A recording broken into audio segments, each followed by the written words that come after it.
Shalom saudara pendengar yang terkasih, kita kembali berjumpa di dalam acara Renungan Firman Tuhan. Dan kali ini saya akan menjelaskan firman Tuhan kepada kita dengan tema hati-hati dalam keputusan dan kuduslah dalam kehidupan.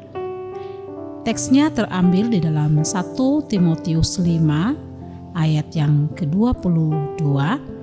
Firman Tuhan berbunyi demikian, janganlah engkau terburu-buru menumpangkan tangan atas seseorang dan janganlah terbawa-bawa ke dalam dosa orang lain. Jagalah kemurnian hatimu. Demikian jawab pembacaan firman Tuhan. Mari kita berdoa terlebih dahulu. Bapa di surga, kami bersyukur untuk hari ini kami kembali mendengar firman-Mu dan kami berdoa Tuhan tolong kami untuk boleh mengerti dan memahaminya. Kami serahkan waktu ini dari awal sampai selesai hanya di dalam nama Tuhan Yesus Kristus. Amin. Saudara pendengar yang terkasih, sebelum kita merenungkan firman Tuhan di dalam 1 Timotius 5 ayat 22 ini, saya ingin mengajak kita memikirkan sebuah cerita yang sederhana. Ada sebuah kisah tentang seorang petani yang ingin membeli seekor kuda. Suatu hari, seorang pedagang datang menawarkan kuda yang terlihat sangat kuat, gagah kalau lagi berjalan kudanya terlihat gagah, berdirinya gagah, dan larinya juga cepat. Tanpa berpikir panjang, saudara, petani itu langsung membelinya karena ia takut kalau orang lain akan mengambil kesempatan itu. Namun saudara, setelah beberapa hari barulah ia menyadari bahwa kuda yang dia sudah beli, kuda yang dia bawa ke rumahnya memang terlihat kuat, tetapi sangat liar dan sulit dikendalikan. Kuda itu bahkan merusak pagar, menendang kandang, bahkan hampir mencelakakan pemiliknya. Saudara, melihat itu, petani kemudian berkata dengan menyesal, dan ia mengatakan, seandainya saya tidak terlalu cepat mengambil keputusan, maka kuda liar ini tidak mungkin ada di tempat ini dan merusak pagar-pagar yang ada di sekeliling rumah saya. Ternyata saudara baru menyadari bahwa apa yang terlihat belum tentu itu benar-benar yang baik. Saudara pendengar yang terkasih, seringkali dalam hidup kita juga begitu. Kita cepat percaya orang, cepat mengambil keputusan, cepat memberi kepercayaan, padahal keputusan yang terburu-buru sering membawa penyesalan. Nah, di sini kita melihat saudara bahwa karena dalam firman Tuhan mengingatkan kita melalui 1 Timotius 5 ayat 22, jangan terburu-buru, jangan ikut dalam dosa orang lain, dan jagalah kemurnian hidup. Kira-kira intinya seperti itu. Nah, firman ini mengajarkan satu prinsip yang sangat penting, yaitu orang yang berhikmat tidak hidup tergesa-gesa, tetapi hidup dengan hati-hati dan dijaga di hadapan Tuhan. Nasihat ini saudara diberikan oleh Paulus kepada Timotius, seorang pemimpin muda dalam jemaat. Maka pesan ini sangat relevan bagi gereja dan bagi kita orang percaya masa kini. Nah, kalau kita memperhatikan dalam satu ayat ini, kita melihat ada 3 poin penting yang harus kita perhatikan. Yang pertama adalah pernyataan jangan terburu-buru memberi kepercayaan. Paulus berkata, saudara, janganlah engkau terburu-buru menumpangkan tangan atas seseorang. Dalam konteks gereja mula-mula pada saat itu, penumpangan tangan berkaitan dengan pengangkatan pemimpin atau pelayan dalam gereja, pengutusan pelayanan dalam misi, pengesahan seseorang. Artinya bahwa pemimpin rohani harus dipilih dengan hikmat dan pengujian. Maka ketika Paulus berkata, janganlah engkau terburu-buru menumpangkan tangan atas seseorang, maka itu artinya janganlah cepat percaya pada semua orang sehingga kita terburu-buru mengangkat, memberikan kepercayaan dan memberikan dia tugas yang mungkin belum tentu bisa dilakukan dengan baik. Kenali karakter sebelum memberi tanggung jawab kepada orang tersebut, dan terlebih melakukan uji kesetiaan dan integritas. Saudara, mungkin seseorang itu terlihat dari luar kemampuannya sangat mumpuni, tetapi apakah ada kesetiaan dan ada integritas di dalam dirinya? Nah, apa yang terlihat dari luar belum tentu itu yang sesungguhnya yang terjadi. Saudara, ada seorang pemilik usaha kecil yang merekrut karyawan baru. Orang itu sangat pandai berbicara dan terlihat meyakinkan sekali.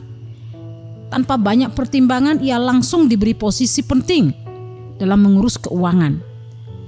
Karena kalau didengar kata-katanya, cara dia bicara, sepertinya orang ini adalah orang yang mampu mengolah keuangan, bisa mengatur, bisa membawa keberuntungan, bisa melimpah gandakan keuntungan, bahkan bisa dipercaya, nggak mungkin hilang uangnya.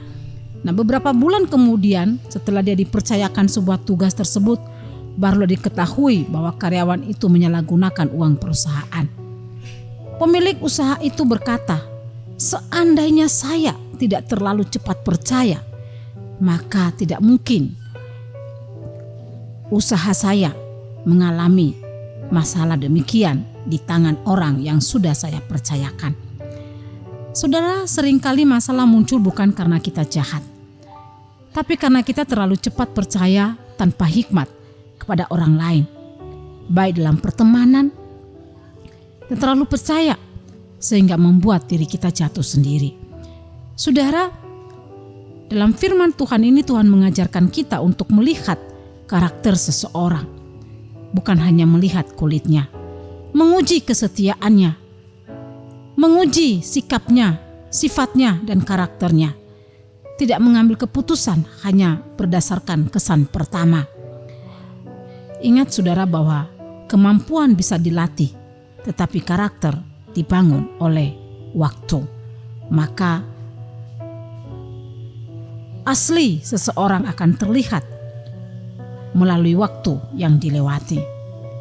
Kalau orang itu benar-benar baik, benar-benar tulus, benar-benar setia, maka dalam keadaan apapun dia tidak akan mengecewakan orang yang memberi kepercayaan kepadanya.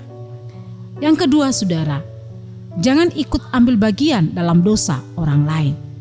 Saudara, firman Tuhan berkata, janganlah engkau turut mengambil bagian dalam dosa orang lain. Ketika kita melihat dan mendengar bagian ini, kadang seorang tidak melakukan dosa secara langsung, tetapi mendukung atau membiarkannya diam terhadap dosa juga bisa menjadi bentuk keterlibatan terhadap dosa tersebut. Saudara, ada sebuah cerita tentang seorang anak yang melihat temannya mencuri di toko kecil. Ia tidak ikut mencuri, tetapi ia membantu mengalihkan perhatian penjaga toko. Ketika tertangkap, anak itu berkata, "Saya tidak mencuri." Namun penjaga toko berkata kepadanya, "Tetapi kamu membantu pencuri itu sehingga dia bisa mencuri." Saudara, kadang kita merasa tidak bersalah, tapi sebenarnya kita mendukung sesuatu yang salah. Saudara pendengar yang terkasih, orang percaya atau kita semua yang percaya kepada Tuhan dipanggil untuk berani menolak yang salah. Dipanggil untuk tidak ikut arus yang tidak benar. Dipanggil untuk menjaga hati nurani tetap peka. Saudara, kadang berdiri di pihak yang benar membuat kita tidak populer. Tetapi lebih baik tidak populer di dunia ini daripada tidak berkenan di hadapan Tuhan. Mungkin tidak mudah untuk melakukannya, tetapi firman Tuhan mengajak kita berani untuk menolak. Itu yang kedua, saudara. Yang ketiga, jagalah kemurnian hidup. Bagian terakhir ayat ini berkata, jagalah kemurnian dirimu. Saudara, ini adalah panggilan untuk hidup kudus dan berintegritas, menjaga kemurnian hati, menjaga dari celah untuk berdosa, untuk melakukan apa yang jahat di mata Tuhan, apalagi kompromi, apalagi mengikuti orang-orang yang sudah terbiasa melakukan hidup di dalam dosa. Kemurnian bukan hanya soal perilaku luar, tetapi juga di dalam hati dan motivasi. Perilaku luar mungkin terlihat baik, tetapi bagaimana dengan hati? Bukankah di dalam hati ini banyak yang tersembunyi, banyak yang terselubung? Terkadang dia baru terlihat ketika spontanitas terjadi, ketika lingkungan kita tidak mendukung untuk memiliki perilaku yang baik. Spontanitas apa yang ada di dalam hati itulah yang keluar. Nah, saudara, kudus di sini bukan hanya soal perilaku yang terlihat di dalam luar, tetapi kudus yang dimulai dari hati, dari pikiran. Maka apa yang muncul dalam hati, apa yang tersimpan di hati, jika yang baik yang tersimpan dalam hati, maka yang terbaik pula perilaku yang keluar di luar. Tetapi jika yang buruk yang tersimpan di dalam hati, sekalipun berusaha memperlihatkan perilaku baik di luar, namun itu tidak akan bertahan. Dia akan tetap muncul yang asli seperti yang tergambar di dalam hati. Saudara pendengar yang terkasih, seorang penjual air minum pernah berkata, air yang jernih itu mahal, tetapi sangat mudah untuk menjadi keruh. Cukup satu tetesan kotoran saja, demikian juga kehidupan rohani kita. Butuh waktu lama untuk membangun integritas, tetapi satu kompromi kecil bisa merusak semuanya. Saudara pendengar yang terkasih, maka firman Tuhan ini mengajak kita, saudara, untuk menjaga kemurnian. Menjaga kemurnian hati berarti menjaga hati. Amsal 4 ayat 23 berkata, jagalah hatimu dengan segala kewaspadaan, karena dari situlah terpancar kehidupan. Saudara, dalam menjaga hati bukan hanya menjaga dengan biasa saja, tetapi disertai dengan kewaspadaan, kehati-hatian yang ekstra. Kenapa? Karena kita tidak tahu kapan itu cobaan, kapan itu godaan si setan itu datang untuk menggodai hati kita, menggoda hidup kita. Maka ketika kita tidak waspada, maka bisa saja kita jatuh di dalam dosa. Maka jagalah hati dengan segala kewaspadaan, dengan segala kehati-hatian, dengan ekstra. Dengan menjaga hati dengan segala kewaspadaan, dari sanalah terpancar kehidupan. Artinya ketika kita berjaga-jaga, kita jauh, kita tidak melakukan kejahatan, tidak melakukan perbuatan yang tidak berkenan kepada Tuhan, maka tentunya kehidupan yang baik pun yang akan datang menghampiri kita. Menjaga kemurnian hati juga adalah menjaga perkataan. Amsal 2 ayat 6 berkata, perkataan orang fasik menghadang darang, tetapi mulut orang jujur menyelamatkan. Perkataan yang menyenangkan adalah seperti sarang madu, tetapi manis bagi hati dan obat bagi tulang-tulang, seperti yang dikatakan Amsal 16 ayat 24. Demikian pun Amsal 18 ayat 4 berkata, perkataan mulut orang adalah seperti air yang dalam, tetapi sumber hikmat adalah seperti batang air yang mengalir, yang mengalir dalam kehidupan. Saudara, menjaga perkataan bukan saja hanya baik untuk kita, tetapi juga membawa kebaikan bagi orang lain. Menjaga perkataan bukan hanya membawa terpancar kehidupan yang damai dalam diri kita, tetapi juga menciptakan kedamaian bagi orang lain. Maka demikian menjaga kemurnian hati adalah menjaga perkataan. Menjaga kemurnian hati adalah menjaga pilihan hidup. Saudara, ada banyak pilihan-pilihan hidup yang mungkin saja kita bisa salah untuk mengambilnya dan juga bisa benar. Kalau kita memilih untuk hidup di jalan Tuhan, setia kepada Tuhan dalam keadaan apapun, maka kita akan mendapatkan suatu kebaikan. Tetapi ketika pilihan hidup kita melenceng dari apa yang Tuhan kehendaki, maka artinya kita sudah dinantikan oleh suatu kebinasaan. Hidup kudus bukan berarti sempurna, saudara, tetapi terus memilih untuk hidup benar di hadapan Tuhan. Karena hidup untuk sempurna adalah sebuah proses selama kita hidup di dalam dunia. Saudara pendengar, firman Tuhan hari ini mengajak kita untuk 3 prinsip penting, yaitu yang pertama, jangan terburu-buru memberi kepercayaan kepada orang. Jangan ikut ambil bagian dalam dosa orang lain, dan jagalah kemurnian hidup. Dunia sering berkata, cepatlah mengambil keputusan, tetapi Tuhan berkata, berhikmatlah dalam keputusan dan kuduslah dalam kehidupan. Karena pada akhirnya Tuhan tidak hanya melihat apa yang kita lakukan, tetapi juga melihat bagaimana kita hidup di dalam setiap pilihan kita. Biarlah firman Tuhan ini memberkati kita semua. Mari kita berdoa. Bapa di surga, kami bersyukur untuk firman-Mu yang sudah mengingatkan kami bagaimana kami harus berhikmat dalam mengambil keputusan dan tetap menjaga kekudusan hidup kami.